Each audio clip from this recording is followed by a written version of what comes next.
चरणारविन्दं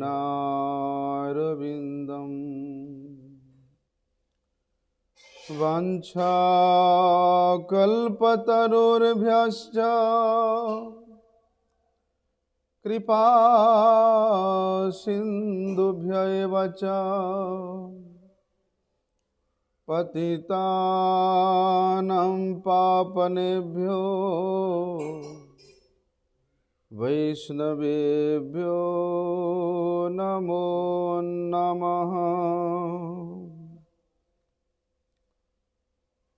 संकर्षणः कारणतोयसायी गर्भोदशायी च पयोब्धिशायी शेषाशयस्यांशकला सनित्यानन्दाख्यरामं शरणं ममास्तु। नमो महावदान्याय कृष्णप्रेम प्रदायते कृष्णाय कृष्णचैतन्य नामिने गौरत्विषे नमः। नमस्ते तु हलग्राम नमस्ते मुसलायुध नमस्ते रेवतीकान्त नमस्ते भक्तवत्सल नमस्ते बलिनां श्रेष्ठ नमस्ते धरणीधर प्रलम्बारे नमस्ते तु त्राहि मां कृष्ण पूर्वज। भुजे सव्ये वेणुं शिरसि शिखिपिच्छं कटितटे दुकूलं नेत्रान्ते सहचरी कटाक्षं च विदधते सदा श्रीमद्वृन्दावनवसति लीला परिचयो जगन्नाथ स्वामी नयनपथगामी भवतु मे। हे कृष्ण करुणा सिंधु दीनबंधु जगतपते गोपेश गोपिकाकांत राधाकांत नमोस्तुते। तप्त कांचन गौरांगी राधे वृंदावनेश्वरी वृषभानुसुते देवी प्रणमामि हरिप्रिये। वंदे नंदव्रजस्त्रीणां पादरेणुमवीक्ष्णश यासां हरिर्कथोद्गीतं पुनाति भुवनत्रयम्। नारायणं नमस्कृत्यं नरं चैव नरोत्तमं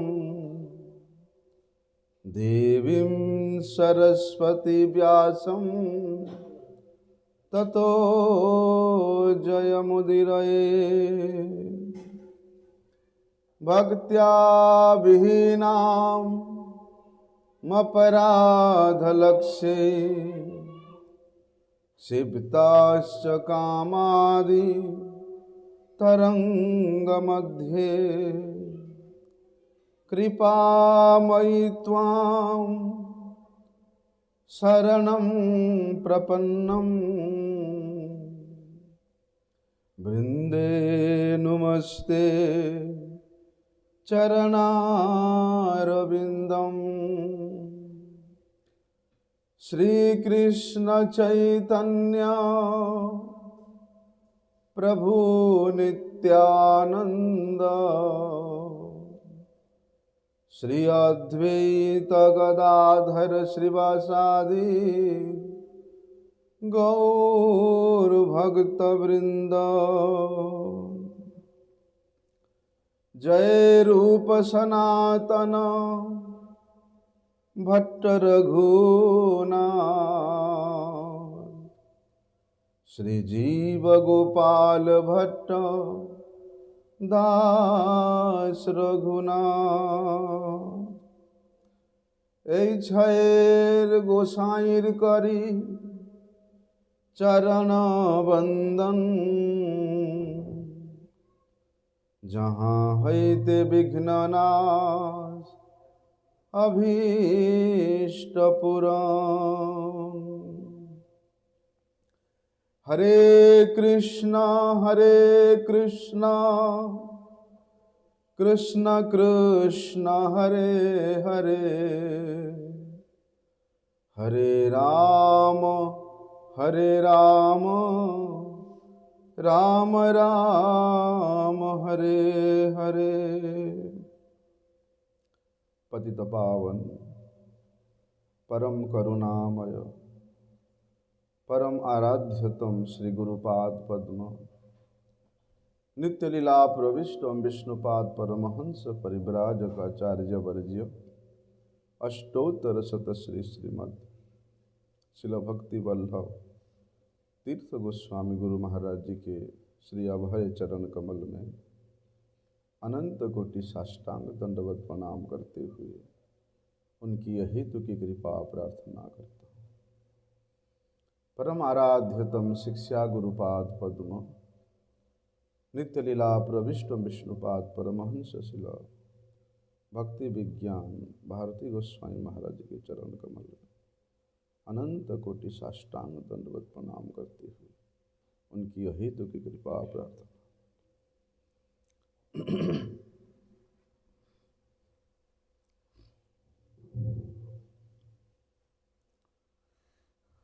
आजकल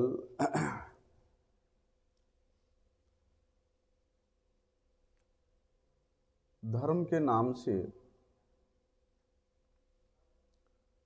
सबसे अधिक दौरात्म्य बंगाल में चल रहा है। जिस बंगाल के धरती पर स्वयं ब्रजेंद्र नंदन श्री कृष्ण श्री चैतन्य देव के रूप में प्रकट होकर के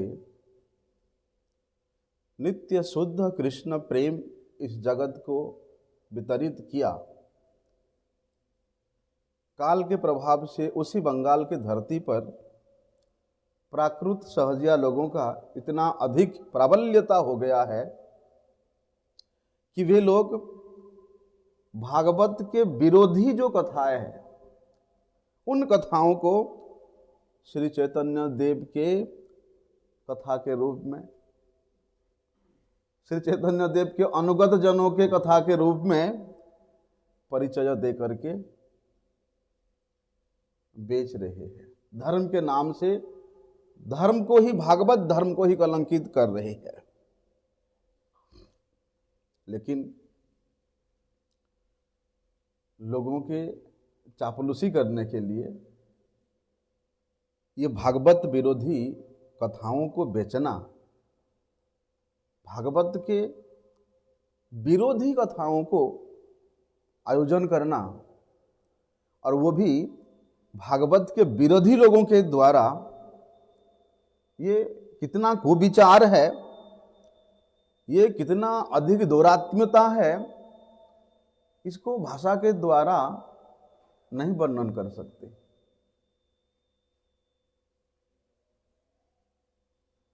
नहीं वर्णन कर सकते।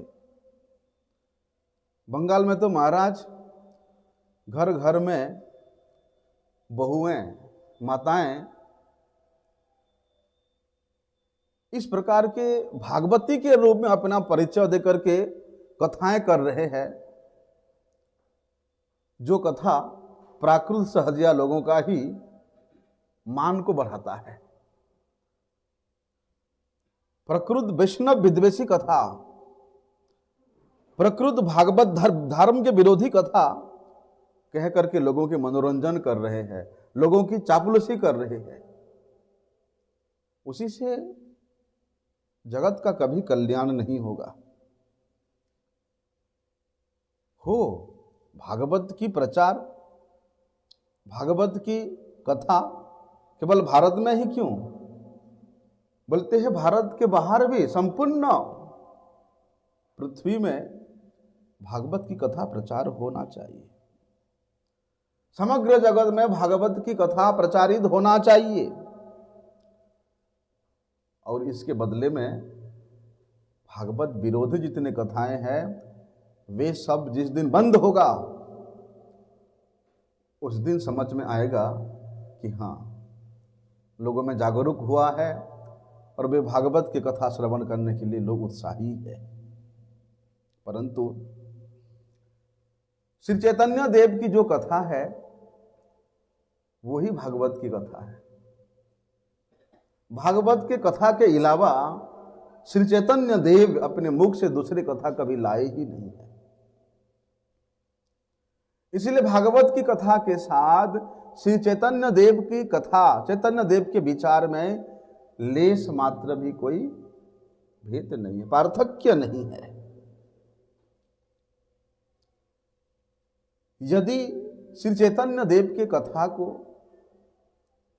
इस जगत में सुष्ठु रूप से प्रचारित किया जाए, बोलते उसी से ही लोगों का परम कल्याण होगा, उसी से ही लोगों का परम मंगल होगा। अनंत काल से, जन्म जन्मांतर से जो अनर्थ हमारे हृदय में एकत्रित हुआ है,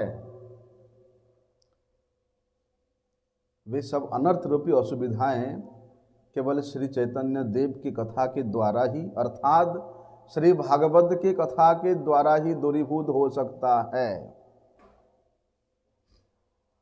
और वास्तव में यही श्री चैतन्य देव की कथा है, यही चैतन्य वाणी है और यही गौड़ीय मठ के प्रचार का विषय है, यही गौड़ीय मठ के आचरण का विषय है। देखो, एक होता है सेव्य, एक होता है सेवक और एक होता है सेवा। इसको ध्यान से सुनना। जो भजनीय वस्तु है वह है सेव्य। वो क्या है? वह है भागवत। भागवत ही हमारा भजनीय वस्तु है, इसलिए भागवत ही हमारा परम सेव्य है। दूसरा सेवक, जो भागवत के पाठक है और जो भागवत के निष्कपट श्रोता है, वे है सेवक। और कहते हैं भक्ति के द्वारा ये भागवत के कथा का श्रवण ही सेवा है। सेव्य, सेवक और सेवा। सेवा क्या है? ये दोनों के बीच में, सेव्य और सेवक के बीच में भक्ति या भागवत कथा का श्रवण करना ही सेवा है। इसलिए भागवत कथा का वास्तविक रूप से, सुष्ठु रूप से आलोचना करना विशेष जरूरी है, विशेष आवश्यक है। और भगवान श्री चैतन्य देव,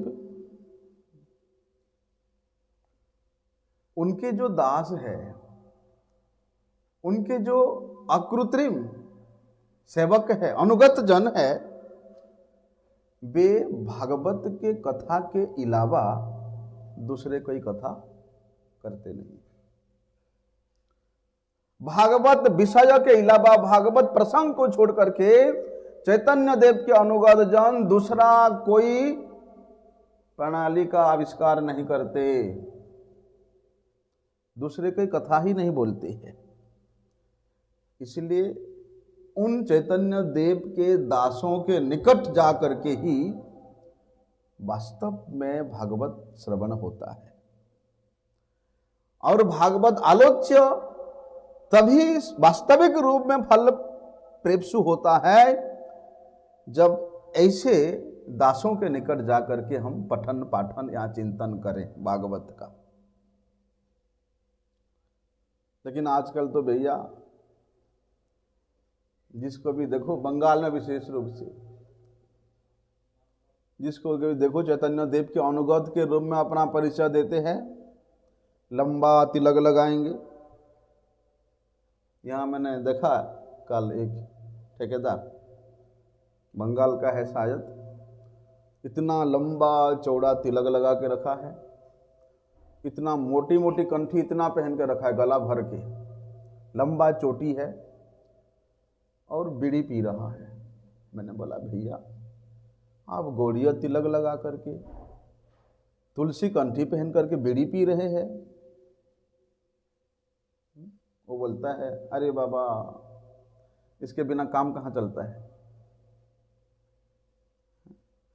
तो देखो इस प्रकार चैतन्य देव के अनुगत दास के रूप में परिचय देकर के कैसे कैसे अन्यायपूर्ण कार्य हो रहा है। क्या ऐसे कार्य से जगत का मंगल होगा? ऐसे कार्य से लोगों का कल्याण होगा? हमारे बंधु बांधव तो आजकल भागवत कथा को भूल करके क्या मानते हैं, श्री कृष्ण को एक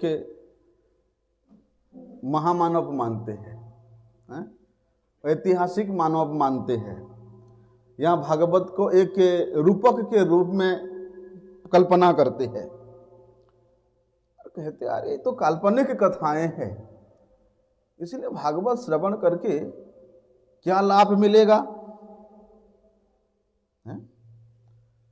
आजकल तो भैया भागवत में वर्णित विषयों का ऐसे ऐसे चित्र अंकित करके लोग प्रचार कर रहे हैं, आप सोच भी नहीं सकते हो। जो श्रीमद् भागवत में महाप्रभु जी ने बड़े ही प्रेम पूर्वक, प्रीति पूर्वक जिन सब प्रसंगों का आलोचना करते थे, बोलते वे राधा कृष्ण के अपराकृत चिन्मय प्रेम संबंधी वार्ताओं को ये लोग चित्र के रूप में अंकित करके ऐसे ऐसे समाज को दौरात्म्य पूर्ण शिक्षा दे रहे हैं कि आप सोच भी नहीं सकते हो।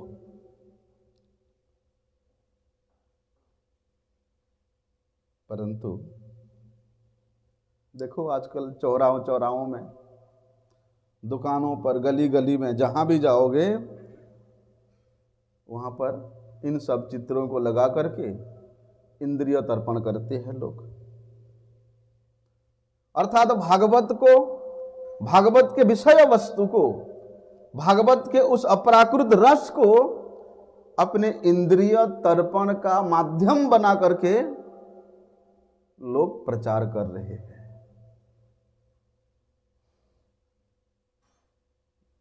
लेकिन देखो कितना दुर्भाग्य की बात है,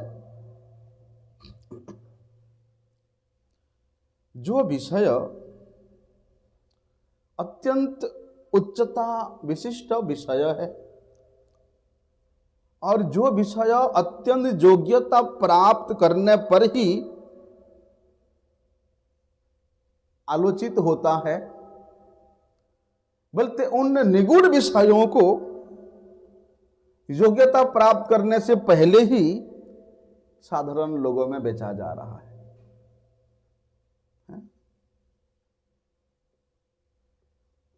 कैसे बोलना नहीं चाहिए। आज से 10-15 साल पहले वृंदावन में भैया एक भजन के नाम से एक गाना चलता था, श्याम चूड़ी बेचने आया। देखो,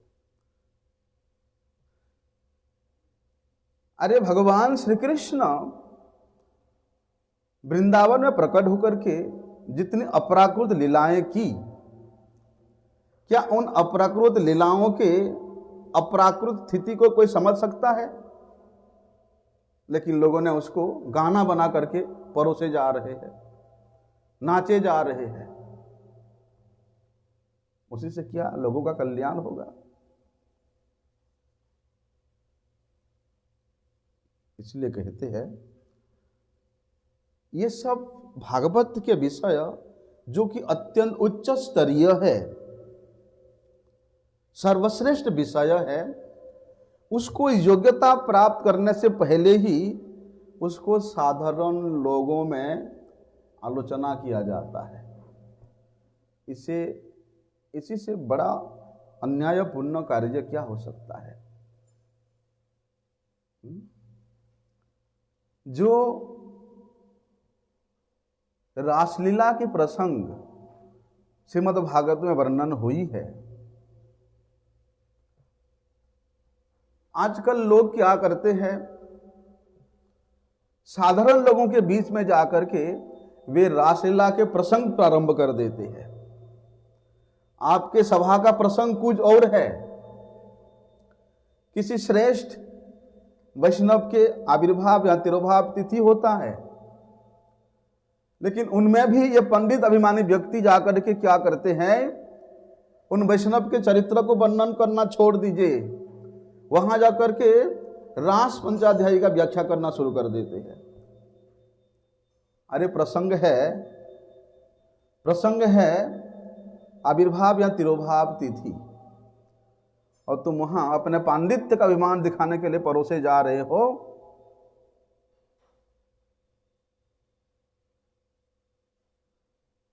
उस अप्राकृत धन को, जिसको कि एकत्रित करने के लिए, जिसको आहरण करने के लिए लोगों में योग्यता नहीं है, तो ये अन्यायपूर्ण कार्य नहीं है तो क्या हो सकता? चाहे मूर्ख हो, चाहे पंडित अभिमानी ही क्यों ना हो, उसके लिए ऐसा करना अच्छा नहीं है, ऐसा करना शोभनीय नहीं है। बोलती है ये जो इतने भी रहस्यपूर्ण विषय श्रीमद् भागवत में वर्णित हुई है, इसको लोगों के सामने कहने की, आलोचना करने की जो दांभिकता है, ये उस आलोचना करने वाला और उसके साथ देने वाला, बोलते उन सबका ही सर्वनाश करके ही छोड़ेगा।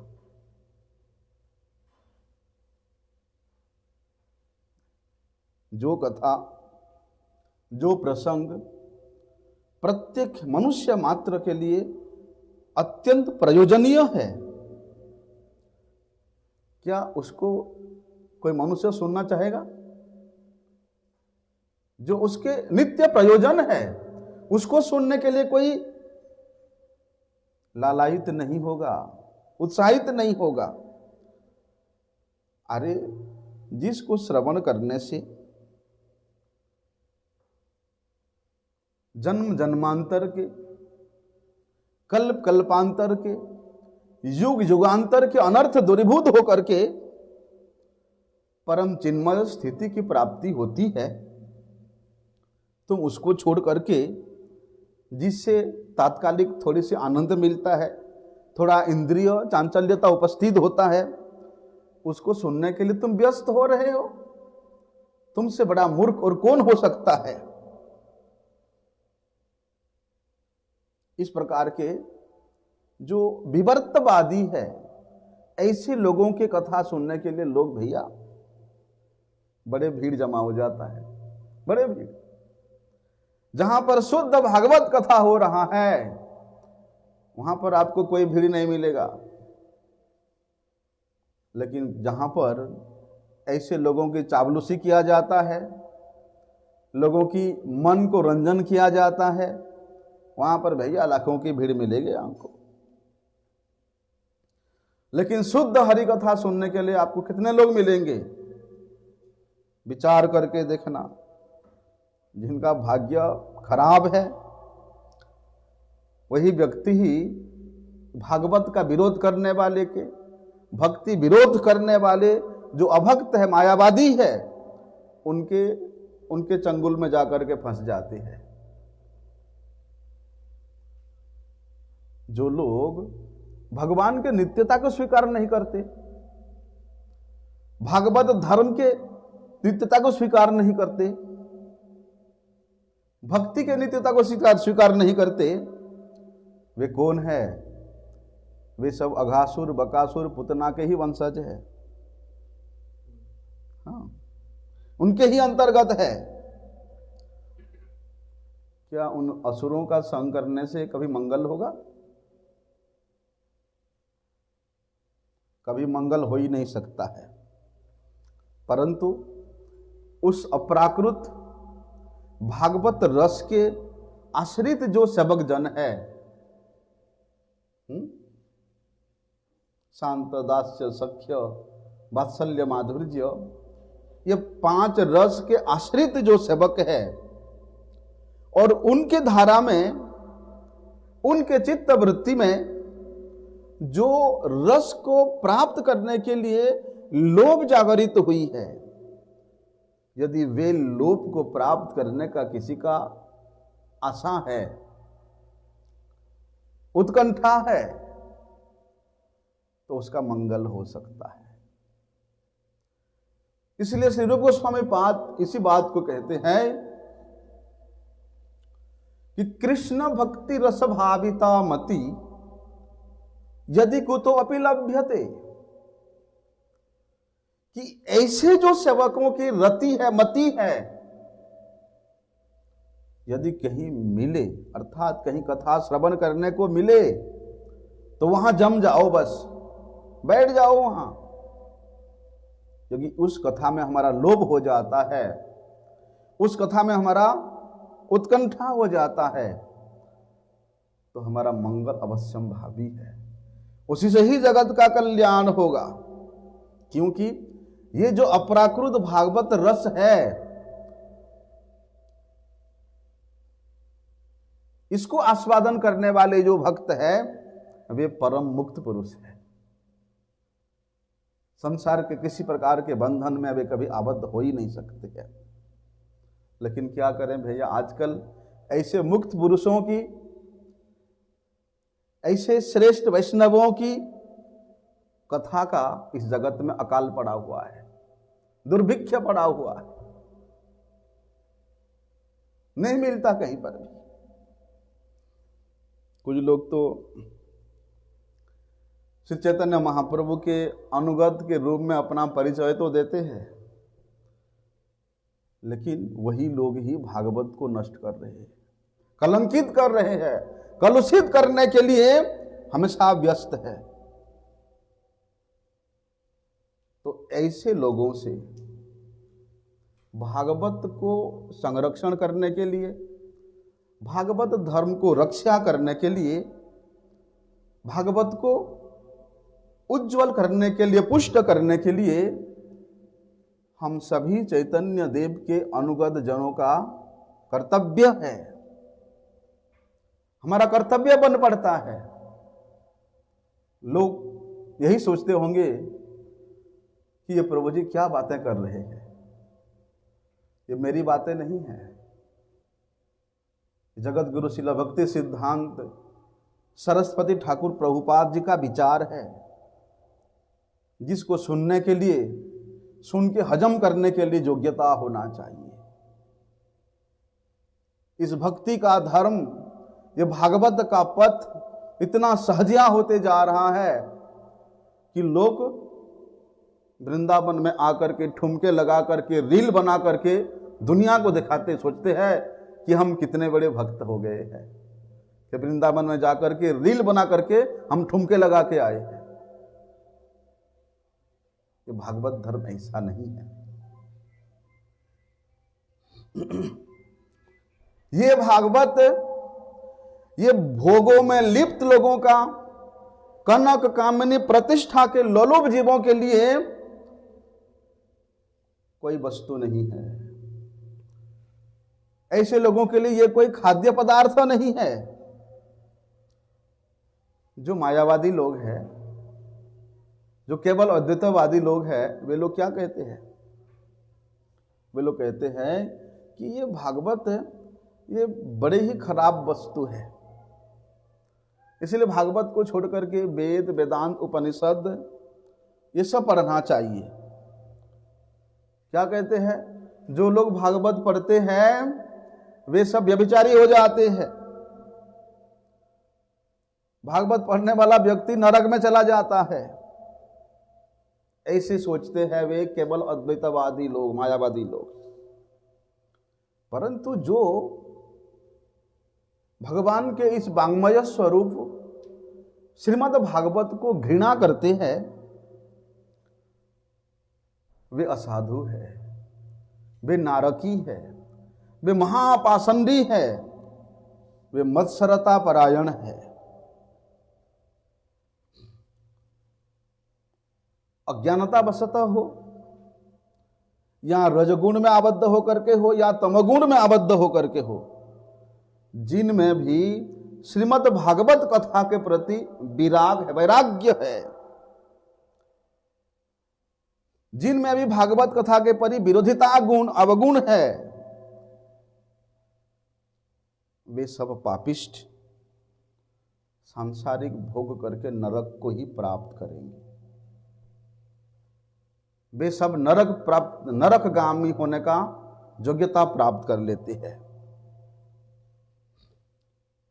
ऐसे भागवत को विरोध करने वाले जो संप्रदाय है, ये लोग भगवत रस को अपनी भोग में विरोधी समझ करके, अपने भोग में ये अड़चन समझ करके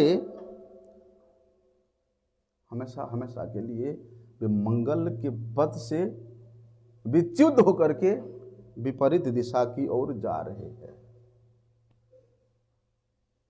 इसलिए धर्म के नाम पर अपनी इंद्रियों को तर्पण में लगा करके बाहर से केवल धार्मिकता दिखाते हैं कि हम बड़े धार्मिक हैं।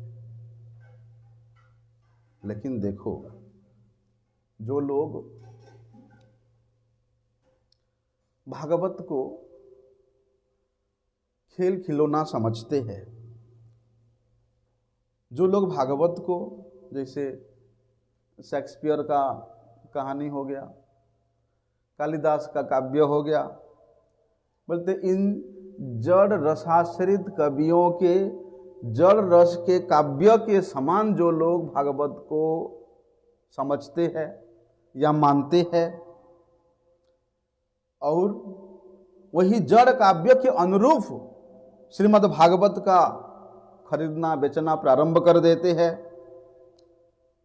ऐसे जो दुर्बुद्धि परायण लोग हैं, ये अत्यंत अपराधजनक कार्य कर रहे हैं। इसलिए भागवत कथा को कभी मूल्य लेकर के नहीं सुनाना चाहिए। भागवत कथा को कभी मूल्य दे करके, पैसे दे करके नहीं सुनना चाहिए। यदि हम ऐसे करते हैं तो ये हमारा कल्याण नहीं करेगा, ये अपराध ही करेगा। अरे भगवान को तुम बेच रहे हो, और वे कितने बड़ा दाम्भिक होगा खरीदने वाला भी, कि हम भगवान को खरीद रहे हैं।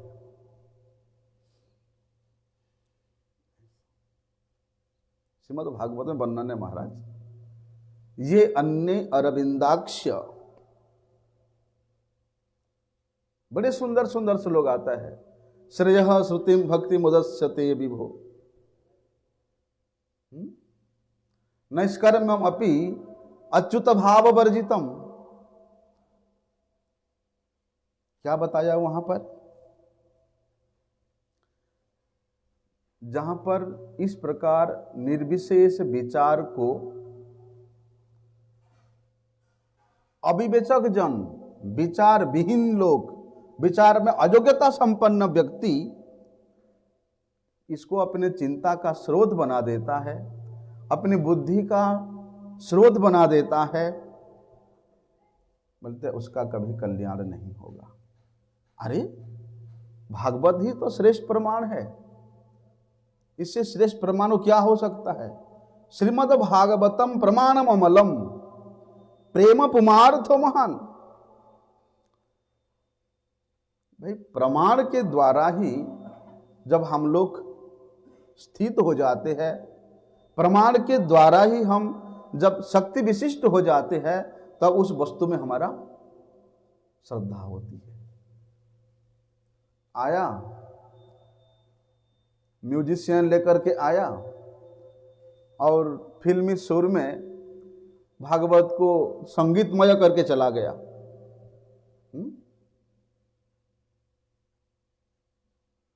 क्या उसमें श्रद्धा होगा? यदि ऐसे चीजों में, ऐसे वस्तु में जिस व्यक्ति का श्रद्धा हुआ, वो परम नारकी है।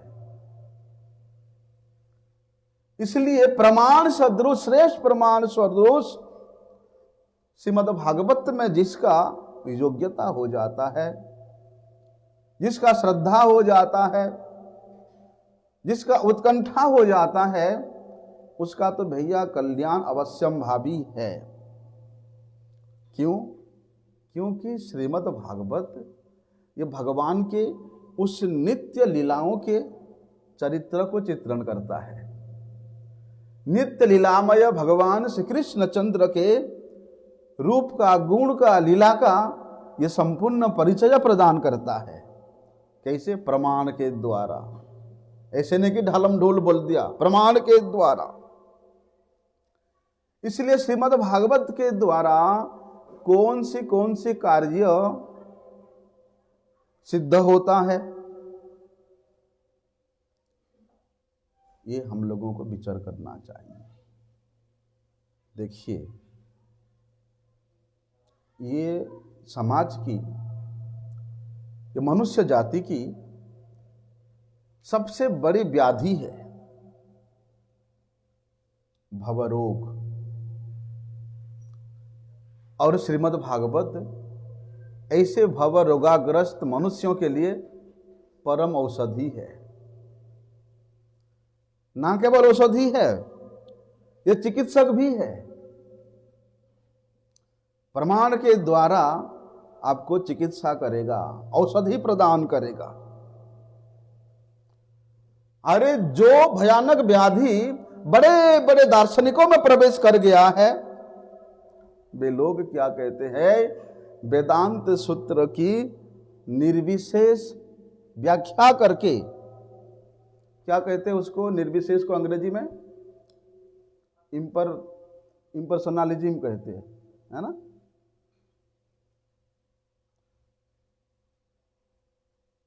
इसलिए ऐसे लोग भगवान के भगवत्ता को भी, भगवान के भगवत्ता से परिपूर्ण श्रीमद् भागवत को भी निर्विशेष रूप में स्थापित करने का प्रयास करते हैं।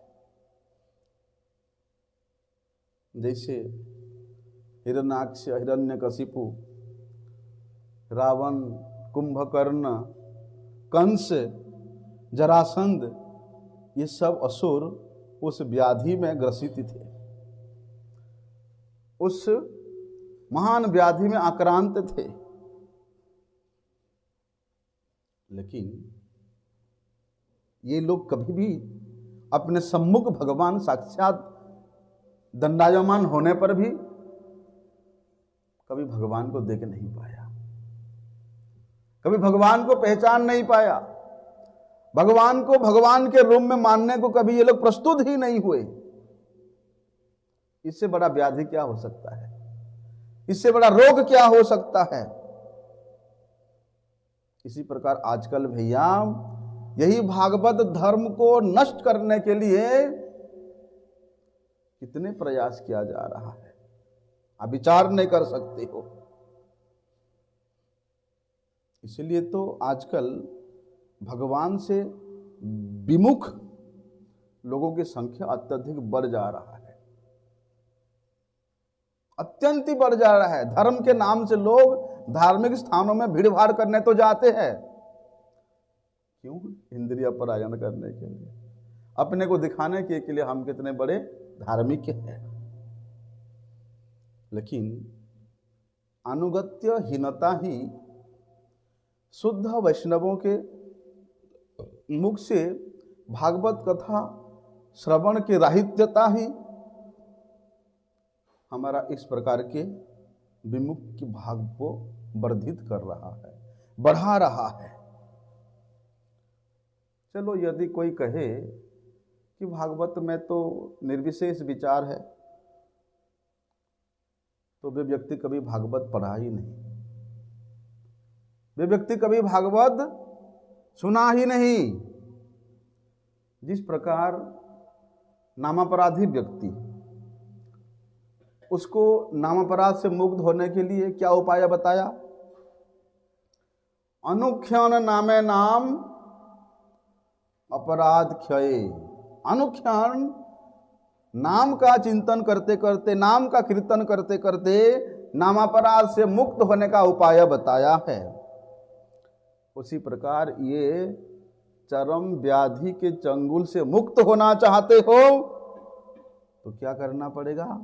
अनुक्षण वैष्णवों के, रसिक जनों के, भक्तों के अनुगत्य में भागवत पढ़ना पड़ेगा, भागवत श्रवण करना पड़ेगा।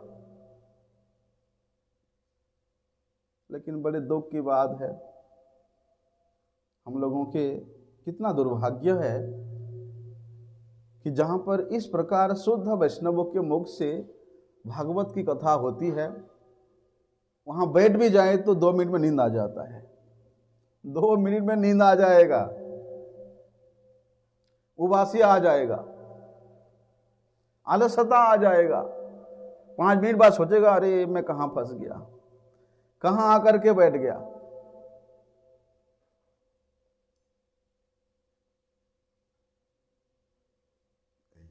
लेकिन देखो,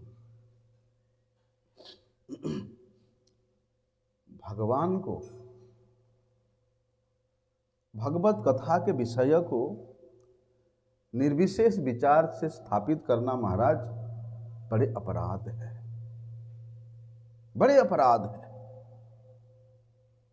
और इस व्याधि से यदि मुक्त होना चाहते हो तो भक्त भागवत के निकट जाकर के इस ग्रंथ भागवत की आलोचना करना पड़ेगा आपको। जो भागवत के विरोधी है, ऐसे लोगों के पास नहीं। जो भागवत का सम्मान करना नहीं जानता, जो भागवत का सेवा करना नहीं जानता, जो भागवत को कभी सेव्य के रूप में स्वीकार ही नहीं किया है, ऐसे लोगों के पास जाने से कल्याण नहीं होगा। जो 24 घंटा भागवत की सेवा करते हैं, जिनका प्रत्येक कार्य भागवत के प्रसन्नता के लिए, भागवत के सेवा के लिए है, जो व्यक्ति इस जड़ शरीर को, जड़ शरीर के दर्शन से कभी आबद्ध नहीं होता है, ऐसे पूर्ण चेतना प्राप्त वैष्णव गण ही, ऐसे पूर्ण चेतना प्राप्त भक्त गण ही पुण्य प्रज्ञा होते हैं। और ऐसे महाभागवत गण के निकट जाने से ही हमारे चेतनता पुनः प्राप्त होता है। जो हृदय उस अचेतन वस्तु से मलिन हो गया है, उसी से पुनः वह निर्मल हो जाता है, चित्त शुद्धि हो जाता है, अनर्थ निवृत्ति हो जाता है। तब जाकर के भागवत की सुष्ट रूप से आलोचना होती है, तब जाकर के भागवत की सुष्ट रूप से पठन पाठन या श्रवण होती है। यदि भागवत को पढ़ते पढ़ते मन में यह विचार आ जाए कि भागवत में कुछ मनः कल्पित उपाख्यान दिया गया है, यदि ऐसा विचार आ जाता है तो तुम्हारा भागवत अध्ययन नहीं हुआ,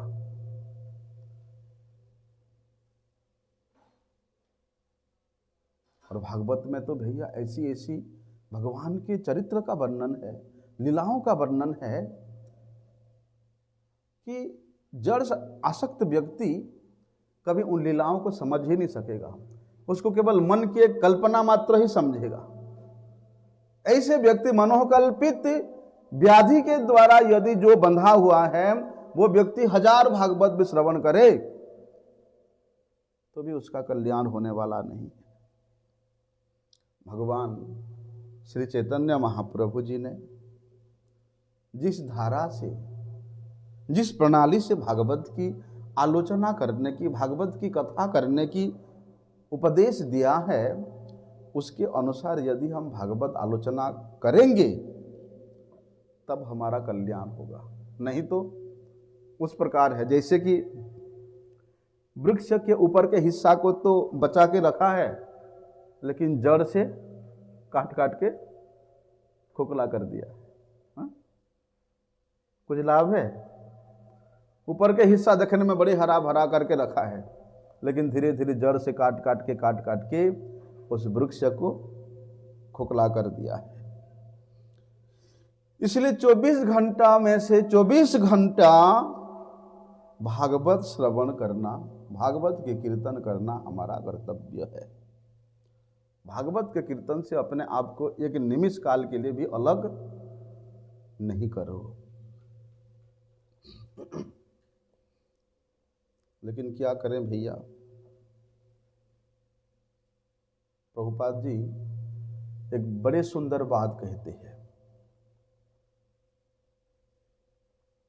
जो लोग भागवत के विषय को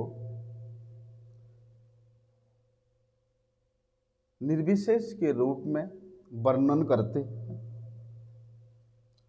और वेदांत के विचार से रजोगुण के द्वारा, तमोगुण के द्वारा आबद्ध होकर के क्या कहते हैं, ब्रह्म दर्शन करने के लिए वो लोग कहते हैं कि सर्वत्र ब्रह्म दर्शन करो, और ब्रह्म दर्शन के नाम पर क्या है वो दरिद्र नारायण है, दरिद्रों को नारायण कह करके स्वयं उन दरिद्रों का सेवा करके नारायण के रूप में सेवा करने के लिए जा करके अपने प्रशंसा प्राप्त करते हैं, या स्वयं सेवा करने की चेष्टा करते हैं, दान दक्षिणा करने की चेष्टा करते हैं। परंतु प्रभुपाद जी कहते हैं इस प्रकार के चेष्टा करने का मूल्य क्या है, एक फूटी कौड़ी के बराबर भी नहीं है। जो नित्य सत्य अकाट्य चिन्मय परम रस के आश्रित श्रीमद् भागवत को, भागवत के विषय को तुम निर्विशेष कह करके वहां दरिद्र को नारायण के रूप में सेवा करने जा रहे हो, उससे तुम्हारा कभी कल्याण नहीं होगा।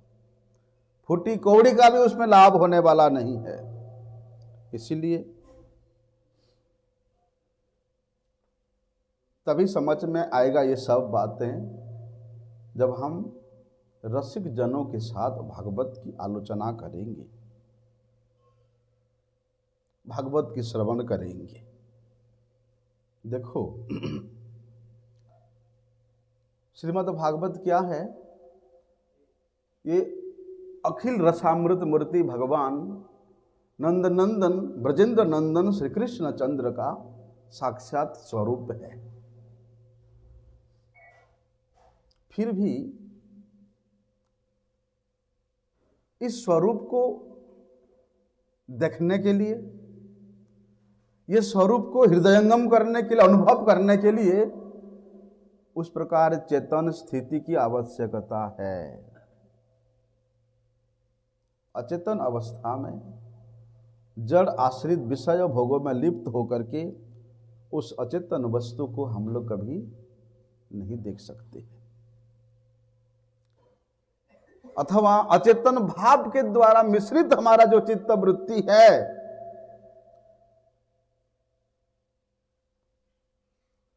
श्री कृष्ण उपासना के अलावा अपने स्वार्थ सिद्धि के लिए अन्य अन्य देवी देवताओं का आराधना करने का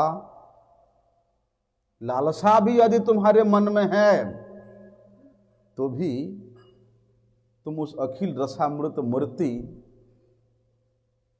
स्वरूप श्रीमद् भागवत का कभी दर्शन नहीं कर सकते हो, नहीं कर सकते हो। और भागवत के नाम से तुम उसको अपनी जीविका का स्रोत बना रहे हो, तो फिर तुमसे तो भागवत करोड़ों योजन दूर है।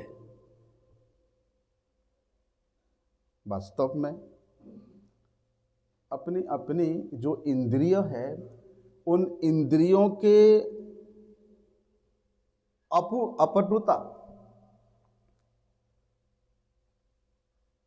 उन इंद्रियों के अकार्यशीलता, उन इंद्रियों के विचार राहित्यता के कारण ही हम लोग भागवत को अपने अपने इंद्रिय तर्पण का विषय बना लिए हैं। कोई सोचता है कि भागवत पढ़ने से पुण्य होगा, कोई सोचता है कि भागवत पढ़ने से मुक्ति मिलेगा, कोई सोचता है कि भागवत सुनने से हमारा भोग विलास वृद्धि होगा, कोई सोचता है कि भागवत पढ़ने या सुनाने से हमें कुछ सांसारिक वस्तु की प्राप्त होगा, कोई सोचता है कि भागवत कथा करने से हमारा प्रभाव बढ़ेगा, हमारा प्रतिष्ठा होगा, लोग हमको व्यास के रूप में पूजा करेंगे, हम गुरु बन जाएंगे। इंद्रिय के अपटुता होने के कारण श्रीमद् भागवत जो कि चिन्मय अखिल रसामृत मूर्ति स्वरूप है, उसको हम लोग अपने इंद्रिय तर्पण का माध्यम बना लेते हैं। लेकिन जो अमल पुराण श्रीमद् भागवत है, उसको अमल ज्ञान लब्ध व्यक्ति के द्वारा ही दर्शनीय है। सांसारिक मल ज्ञान को लेकर के, जड़ ज्ञान को लेकर के, जड़ विद्वता को लेकर के उस अमल ज्ञान स्वरूप भागवत का आप कभी दर्शन या श्रवण नहीं कर सकते हो। जो लोग, महाप्रभु यहां तक कहते हैं, आराध्य भगवान ब्रजेश तनय स्तद्धाम वृंदावनम रम्या काचित उपासना ब्रजबधु वर्गेण जा कल्पिता। देखने में साधारण सी लगती है वे गोप वनिताएं, वे गोप स्त्रियां, वे गोपियां, लेकिन जब तक उनके अनुगत नहीं होंगे, उनके आराधित पद के पथिक नहीं बनेंगे, तब तक हम लोग भागवत दर्शन नहीं कर सकते। काम नेत्र के द्वारा कभी भी भागवत का दर्शन नहीं होता है। जो कानों में संसार की इस अनित्यता प्रवृत्त जड़ भाषा, जड़ संगीत हमारे कानों में आनंद प्रदान करता रहेगा, तब तक उन कानों में उस चिन्मय भागवत की कथा हमें रस प्राप्ति नहीं कराएगा। इसलिए एक ही वस्तु को हम किस प्रकार के व्यक्ति से ग्रहण कर रहे हैं, इसका विचार करना चाहिए। कल मैंने बोला था, एक 24 वर्ष के युवक के द्वारा गाया हुआ कविता और एक छोटे से बालक के द्वारा गाया हुआ कविता एक ही कविता है, एक ही शैली है, लेकिन जो बुद्धिमान व्यक्ति है वे समझ पाएगा कि उस कविता के वास्तविकता को किसने अनुभव किया है। इसलिए बुद्धिमान होना पड़ेगा, चतुर होना पड़ेगा। और कृष्ण भक्त तो सभी चतुर है, कृष्ण भक्त बड़े चतुर है, महाप्रभु के भक्त बड़े चतुर है। इसलिए महाप्रभु के भक्त जन, अनुगत जन, वे कभी भी इस प्रकार इंद्रिय तर्पणकारी के मुख से भागवत कथा सुनने नहीं जाते हैं। जिन चैतन्य देव के अनुगत जनों का एक ही कर्तव्य है भागवत कथा, भागवत धर्म, भागवत सेवन, जिनके मुख से भागवत कथा के अलावा दूसरा कोई कथा निकलता ही नहीं है, वे लोग उस जड़ रसाश्रित अभक्त के मुख से क्यों कथा सुनने जाएंगे। लेकिन देखो, जो व्यक्ति सोचता है कि भैया मैं बड़ा बुद्धिमान हूं, मैं बड़ा चतुर हूं, जो सोचता है अरे मैं तो भागवत को पढ़ करके अपने आप समझ लूंगा, मुझे किसी को समझाने की आवश्यकता नहीं है, यहां भागवत को समझने के लिए मुझे किसी भक्त के पास, किसी वैष्णव के पास जाने की कोई जरूरत नहीं है। जो व्यक्ति ऐसा सोचता है, ऐसा मानता है, वे उतनी ही अधिक भूल भ्रांति में पड़ा हुआ है, वे उतने ही अधिक हरि भक्ति के मार्ग से दूर है। यदि मूर्ख बनना है तो ये सबसे आसान, सबसे सहज पथ है। क्या बोलते हैं, फॉलिशनेस मेड वेरी इजी, है ना। मूर्ख बनने का सबसे आसान तरीका, सबसे आसान पथ यही है। इसलिए भैया हमें प्रत्येक पग पग भ्रांति होती है। क्यों होती है? क्या हम लोग विचार नहीं करते। जो वास्तविक प्रमाण है उसके ऊपर हम लोग धैर्य धारण नहीं करते। अरे क्या जरूरत, छोड़ो ना, प्रमाण की जरूरत क्या, आपने बोल दिया हो गया। लेकिन श्रीमन महाप्रभु जी क्या कहते हैं, जब तक प्रमाण में सिद्ध नहीं होगे तब तक तुम्हारा श्रद्धा नहीं हो सकता। प्रमाण के अलावा तुम अगर श्रद्धा दिखाते हो तो वे कुहक के मापी है, कोहरा के मापी है। जैसे अंधेरा में कुछ नहीं दिख रहा है, लेकिन वहां भी हाथ पैर मारना पड़ता है ना, उस प्रकार है। इसलिए ये चैतन्य महाप्रभु के अनुगत जनों के द्वारा जगतगुरु शिला भक्ति सिद्धांत सरस्वती ठाकुर प्रभुपाद जी के द्वारा ये जो मठ निर्माण हुआ है, गौड़िया मठ, भक्ति का मठ, भागवत सदन जो निर्माण हुआ है, ये अस्पताल है। इस प्रकार के औषधियों का भंडार है ये गौड़िया मठ। और यहाँ के चिकित्सक भी बड़े चतुर हैं। श्री चैतन्य महाप्रभु और उनके अनुगत जन बड़े उत्साह सहित यहाँ पर ये भागवत रस रूपी औषधि का बिना मूल्य से वितरित कर रहे हैं, बिना मूल्य से वितरित कर रहे हैं। आजकल कोई कहता है अरे भैया मैं वहां भागवत कथा करके आया, पैसे की बारिश हुआ। रुक्मिणी विवाह में तो मुझे 5 लाख रुपया मिला था, सुदामा के भिक्षा में मुझे तो 10 लाख मिला था। ये गौड़िया जनों की विचार नहीं है। महाप्रभु के आश्रित जन यहां निर्मुक्त हस्ते बिना मूल्य में वे औषधि का वितरण करते हैं, वे भागवत रस का वितरण करते हैं। परंतु इस देश का, ये समाज का, यहां के लोगों का बड़े दुर्भाग्य है कि ये लोग उस वास्तविक भगवत कथा के रस को फेंकना चाहते हैं, उसको उखाड़ना चाहते हैं। इसलिए जिस प्रकार से वास्तविक रूप से नित्य धर्म सदृश श्रीमद् भागवत की कथा इस जगत के लोगों तक पहुंचे, उसके लिए शिला भक्ति सिद्धांत सरस्वती ठाकुर प्रभुपाद जी ने अपनी सेनापतियों को, अपने सामंतों को ट्रेनिंग दिया। क्या ट्रेनिंग दिया? कि कभी भी सहजिया पथ का ना तो अनुसरण करना, ना किसी को करने देना, और जो सहजिया पथ का अवलंबन करके तुम्हारे पास आता है उसको लाठी मार करके दूर भेज देना, कभी भी उसको स्वीकार नहीं करना।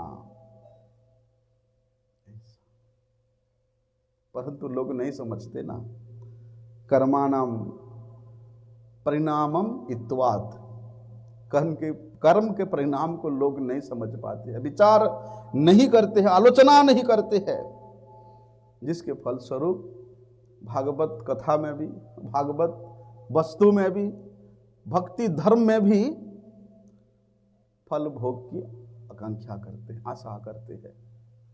बड़े ही दुर्भाग्य की बात है। इसलिए ये धर्म जगत में जितने भी रोग है, बोलते उन सब की चिकित्सा का सुष्ठु प्रणाली यही श्रीमद् भागवत में है। श्रीमद् भागवत सभी प्रकार के रोगों का समूल नष्ट कर जड़ से उखाड़ करके फेंक देती है। दोबारा वहां उन्मोचन होने का कोई आशा नहीं रहता है। यदि मनुष्यों का श्रवण करने योग्य कान है तो भागवत के उस चिंता स्रोत को अपने हृदय में बिठा लो, कानों के द्वारा हृदय में उसको बिठा लो। और भागवत श्रवण करने के बाद भी जिन लोगों का भगवान के स्वरूप में विरोधाभास है, ऐसे लोगों के ऐसे आस्तिक्य विरोधी भाव को श्रीमद् भागवत फूंक मार करके उड़ा देती है।